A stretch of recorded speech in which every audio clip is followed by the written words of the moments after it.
A couple of dribbles going downhill, then a behind the back followed by a shot fake was all Steph needed to make Anthony Davis do a little dance and get the bucket. He did the same thing here against Tyler Herro. A between the leg, behind the back, then a crossover was all he needed to get Tyler Herro to perform Disney on Ice, and that was all Steph needed to splash in a three. Then in this play here, Mikal Bridges was absolutely clueless on what to do when Steph started sprinting at full speed, so he took the easy way out and gave up, and the end result was the same: splash. If someone asked me why do NBA players hate Steph Curry, I'd say it's probably because he's a smaller guy, making them look silly with plays like these. With that being said, let's get right into it. Kendrick Perkins is to Steph Curry like what Skip Bayless is to LeBron James. If you don't know what that means, it means Kendrick Perkins is a certified Steph Curry hater. It all probably started in the NBA Finals when he tripped him at the end of the third quarter, because after some words were said on both sides, Steph went on to humiliate him by shooting 5 for 5 from the three-point line en route to 16 fourth-quarter points and putting the Cavaliers away, and ultimately a few games later, sending Kendrick Perkins home. Big Perks never forgot that moment.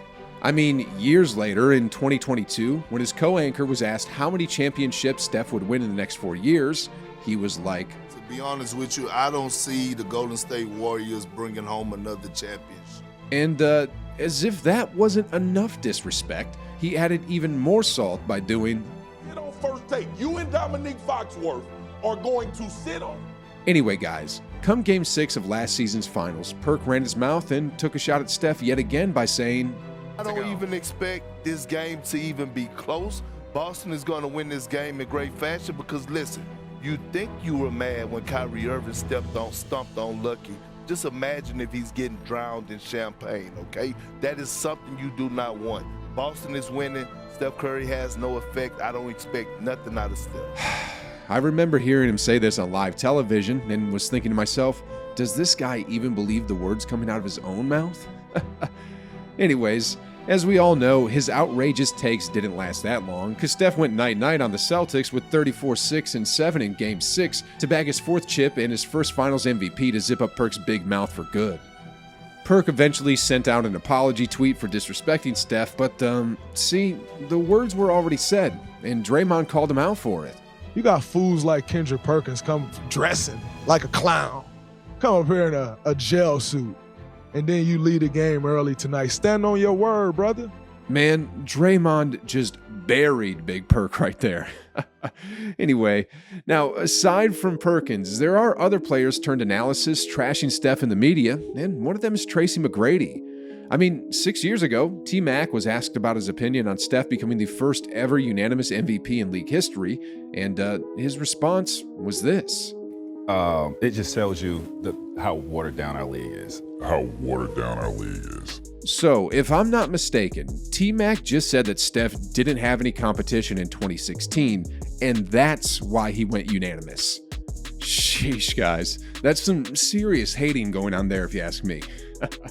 You see, here's the list of the top MVP candidates that year, and as you can see, the top 5 players that followed Steph were either former MVPs or became future MVPs.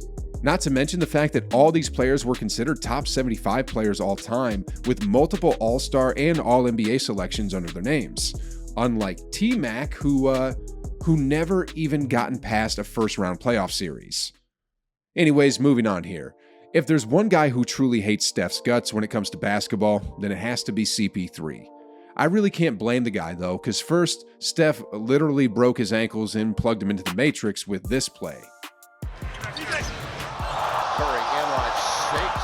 Then this happened too.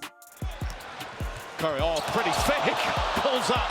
There's the... Getting embarrassed on national TV is something that CP3 took personally, and when his time for revenge finally came, he let Steph know by giving him a shimmy right in his face. Anyway, guys, here's another story proving that CP3 doesn't like Steph. On the eve of Friday's Game 6 of the Western Conference semifinals, Steph wanted to get some shots up at the Toyota Center. The Warriors' do-it-all manager, Eric Hausen, booked the court from 7 to 8 p.m., so Curry could work on his shot.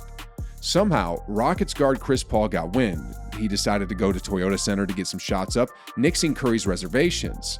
The Warriors' point guard offered to stick to half a court, but Paul wasn't having it. Curry was kicked off the Toyota Center court. Now, CP3 doesn't actually hate Steph on a personal level, but on the basketball court, he's as jealous as a player could get. And speaking of being jealous, LeBron also hated Steph for a time, especially when he took the spotlight away from him during their countless encounters in the NBA Finals.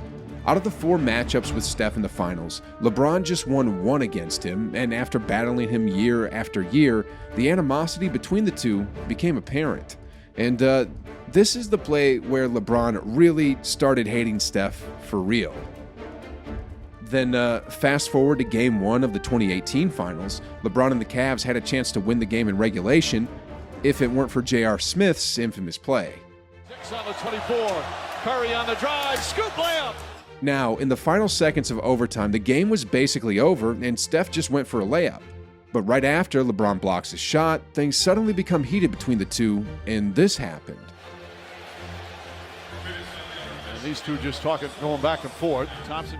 Now, to understand what really went down during those final moments, here's Steph narrating what really went down there. But it was an interesting moment with all that had going on in Game 1. You went right at him, though. I know I was hot. I didn't see him coming over from the weak side, so I tried to do a little soft scoop layup, and he pinned it.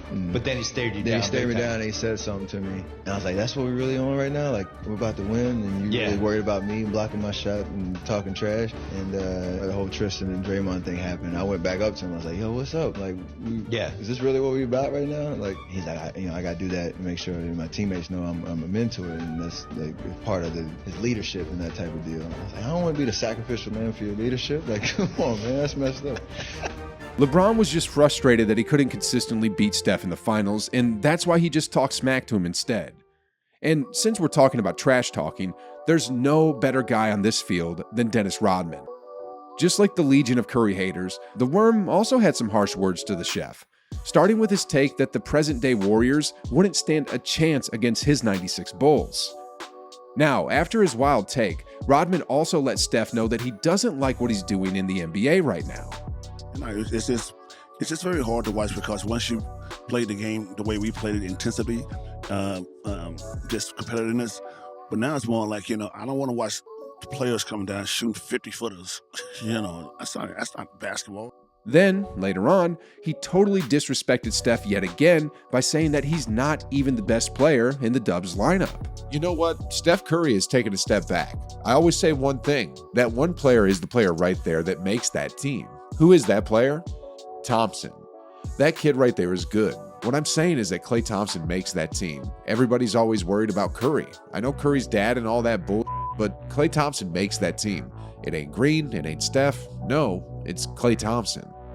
Well, Rodman might just be releasing these sound bites to build up controversy and gather attention, but I think he just can't get over the fact that Steph is changing the game he once knew into something that he has never seen before. Now, not only the old heads like Rodman are hating on Steph, because back in the 2020-21 season when Klay was out and the Warriors were struggling, Lillard also threw some shade at the chef saying, right now, with the injuries that the Warriors have been dealing with, and Steph playing with a younger team right now, he's saying that it's tough to get those quality looks right now. It's different than what it's looked like, over the last 4 or 5 years for him. So he's trying to get quality looks and get a clean look so he can make a good one. You don't really have that luxury to just take one from that deep, just to be taking it. While there's some truth to what he just said, it appears he was just bitter about Steph because he's nowhere as accomplished as him. Now, from one jealous guy, let's move on to another player who hated Steph, and this time it's Russell Westbrook. I mean, when a reporter once asked him about his opinion on Steph's MVP pick in 2017, he didn't hold back and just said, I don't care, it don't matter what he said. Who is he? And then, when a reporter asked if Curry was an underrated defender in a post-game interview back in 2016, Russ just shrugged it off and his reaction was, Now, I don't really know why he hates Steph so much. I mean, he's probably mad at him because the Warriors took away his former best friend, or the fact that there's someone less athletic but much more successful and famous than he is. Well, anyway, he's clearly frustrated that Steph is clearly the better player, and finally his hat blew off with anger, which led to this incident.